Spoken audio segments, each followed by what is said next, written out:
Hey everybody, Audrey here. I just want to share with you day 3 of 30 Days to Taming Your Tongue by Deborah Smith Peaks. Day 3 is titled The Manipulating Tongue. Okay, once again, The Manipulating Tongue. Judges 16 and 15 says, Then Delilah pouted. How can you say you love me when you don't confide in me? You've made fun of me 3 times now, and you still haven't told me what makes you so strong. Samson was God's chosen man, but he had a penchant for ungodly women. He was destined from birth to play a vital role in liberating the Israelites from the rule of the Philistines. God endowed him with supernatural physical strength and cautioned his parents that he was never to cut his hair, the secret to his strength. Samson engaged in many exploits that displayed his awesome muscle power. His enemies did not stand a chance against him. Then he fell in love with a greedy, conniving Philistine woman named Delilah.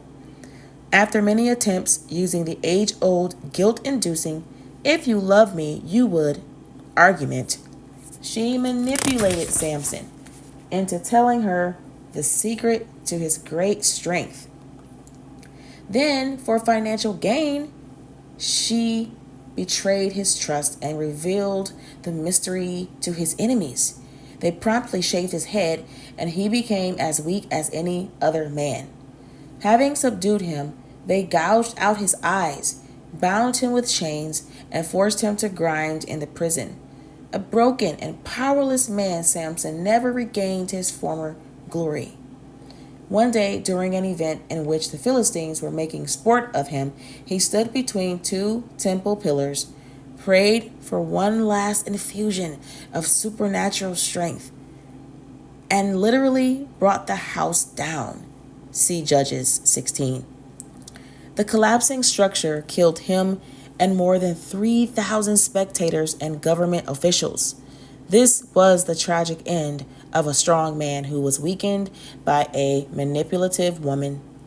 Manipulation can destroy not only a relationship, but also a person's life. Today, many men suffer from what I call Delilah phobia, the fear of disclosing their vulnerabilities. They have decided it is much safer to keep their weaknesses to themselves rather than having the opposite sex use this sacred knowledge against them. Of course, their fear prevents them from achieving real intimacy with the opposite sex. It is critical that neither man nor woman should ever mention in a manipulative or retaliatory way their entrusted knowledge of the personal fears and weaknesses of another.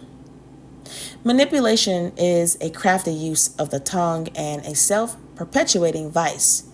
Once manipulators find that their craftiness helps them to achieve their objectives, they become proud of their smooth operating skills. They will use all kinds of indirect tactics ranging from guilt trips to portraying themselves as innocent, suffering victims of various circumstances. They may even start to enjoy their ability to influence others in such a manner. Why, I have heard men boast, "I can get a woman to do anything." While manipulators are subtle and make every attempt to cloak their self-serving motives, they often forget that many people are very discerning and have a keen sensitivity to such insincerity. Further, manipulators lose all credibility once people become aware of their propensity to engage in such behavior. People will suspect that they always have ulterior motives and will avoid them like the plague. Some people are bold enough to confront manipulators and to call their motives into question. Jesus did so when his enemies sent spies to him posing as sincere religious people. The spies were to manipulate him into speaking against the Roman government. They attempted to flatter him by complimenting his integrity and his impartiality. Then they asked a question they thought would surely be self-incriminating and land him in jail. Is it lawful for us to pay taxes to Caesar or not? But he perceived their craftiness and said to them, Why do you test me? Luke 20:23 through 22 through 23. He proceeded to explain that they should give to Caesar, the Roman emperor, whatever belonged to him, and to give to God what was due to him. He refused to be a victim of their manipulation. Further, we never read of Jesus manipulating anybody. He always offered everyone a better way of life, but accepted their decision to pursue another option, even when it was not in their best interest. It would behoove us to emulate him in this regard. Manipulation is deceptive and attempts to take away a person's free will choice.